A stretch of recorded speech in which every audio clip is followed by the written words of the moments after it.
What's up, YouTube? It's Anthony from Meineke, Cinnaminson. We're going to talk about Po2096 post-catalyst fuel trim to lean. I'm going to revert back to my chart here. This is the oxygen sensor before the catalytic converter. So then you have the exhaust that's coming through the catalyst. Remember, your catalytic converter is only supposed to operate in these areas. Alright, which is this green and blue area. Anything outside that area is too rich for a converter or too lean. So back here is the oxygen sensor that's monitoring what's going on inside the converter. So if you see here, too lean, too lean, too lean, lean misfire, engine stalls, meaning it runs completely out of fuel.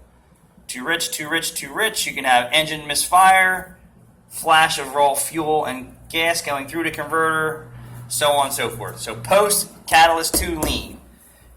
Check to make sure that there's no exhaust leaks before the oxygen sensor all the way up to the upstream O2. Post leans meaning there's too much oxygen. If you don't have any exhaust leaks or intake boot leaks that you notice, you definitely want to reset the fuel adaptives. Fuel trim strategies. Every vehicle is different. Here's a universal way of doing it. Disconnect the battery. Touch the terminals together. Alright, like that.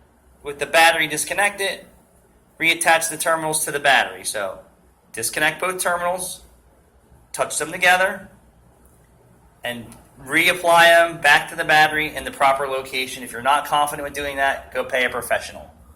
That will relearn most fuel adaptive strategies.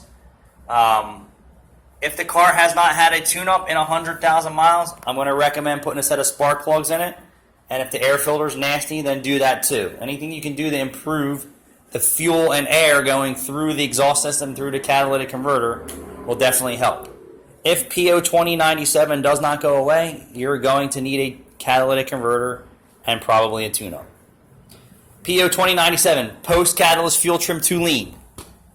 Remember, the oxygen sensor after the catalytic converter is measuring what's going on in the exhaust system and the catalytic converter, and the upstream air fuel sensor that's handling the fuel trim value. So upstream is telling the computer what's going on before the catalytic converter, and the rear oxygen sensor is telling the computer what's going on inside the catalytic converter. Meineke, Cinnaminson.